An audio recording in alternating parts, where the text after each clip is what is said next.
So, ready to dive into some fascinating research on how to make learning more engaging. Always. What are we looking at today? Well, we're focusing on elementary education this time Okay. with this paper called Closing the Gap Hmm, interesting. by Ricardo Cummings. And it really digs into this learning theory called social constructivism. Ever heard of it? Oh, absolutely. It's the idea that we learn best through interaction and collaboration, not just by passively absorbing information. Exactly. And Cummings argues that by using this approach, we can create a much more engaging and effective learning environment for students and parents alike. I can definitely see the value in that. It's like that old saying, tell me and I forget, teach me and I may remember, involve me and I learn. I love that. And this paper really gets into the nitty-gritty of how to actually put this theory into practice. Okay, so how does Cummings suggest we apply this in a real world setting? Well, he introduces this really cool framework called the Brookfield model. I'm not familiar with that one. It's basically a way to analyze your experiences from multiple perspectives Uh-huh. to gain a deeper understanding of what works and why. That sounds intriguing. And it's not just for educators. Anyone can use it Okay. to reflect on their experiences and make more informed decisions. So let's say I'm trying to create a more engaging learning activity for my students. How would this Brookfield model come into play? Okay, well, imagine this. Yeah. You're trying to design the most awesome, engaging learning activity your students have ever seen. I like where this is going. The Brookfield model would say the first thing you need to do is put on your autobiographical lens. Autobiographical lens. So thinking back to my own experiences as a learner. Exactly. What resonated with you? What made you want to pull your hair out? Oh, I've definitely had a few of those hair-pulling moments, both as a student and a teacher. We've all been there. But by reflecting on those experiences, both good and bad, we can start to identify the key elements that make learning truly engaging. That makes a lot of sense. So it's about tapping into our own experiences to inform our approach to teaching. Precisely. And once you've examined your own experiences, you shift to the next lens, which is all about seeing things from the student's perspective. Okay, so putting myself in their shoes. Yeah. What are their interests, their challenges? How can you tailor the activity to their specific needs and learning styles? It's about meeting them where they are. Exactly. And that's where things get really interesting because it's not just about what we find engaging, but about understanding what resonates with the people we're trying to reach. Because what works for one person might not work for another. Everyone learns differently. Exactly. And the Brookfield model helps us to account for those individual differences and create more inclusive and effective learning experiences. Okay, so we've got two lenses down.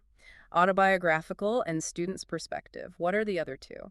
Well, I don't want to give it all away just yet, but let's just say they involve tapping into the wisdom of others and connecting our experiences to broader theories of learning.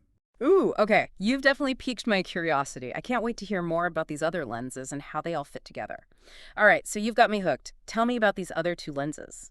Okay, so the third lens is called a colleague's perspective. Colleagues' perspective. Yeah, and it's all about tapping into the collective wisdom of your peers, mentors, anyone who can offer a fresh perspective. Think about it. Have you ever been stuck on a problem? Oh, all the time. And then you talk it through with someone and suddenly, Boom, the solution appears. exactly. Sometimes just talking to someone can spark a new idea or help you see things in a different light. It's like having a brainstorming buddy. Exactly. And this lens encourages us to seek out those brainstorming buddies and actively solicit feedback. So instead of toiling away in isolation, we should be reaching out to our colleagues, asking for their input, and using their insights to refine our ideas. Precisely. Two heads are better than one. Absolutely. Okay, so that's three lenses down. What about the final one? The fourth lens brings it all together. It's the theoretical lens. Theoretical lens. Okay. What's that about? This is where we connect our own experiences and observations, those first two lenses, Right. with broader research and established models. So like in this case, social constructivism. Exactly. Okay, so it's about seeing how our individual experiences and the experiences of our students fit into the bigger picture of what we know about learning. You got it. And by analyzing our experiences through this lens, we can start to see patterns, make connections, and develop a deeper understanding of why certain approaches work and others don't.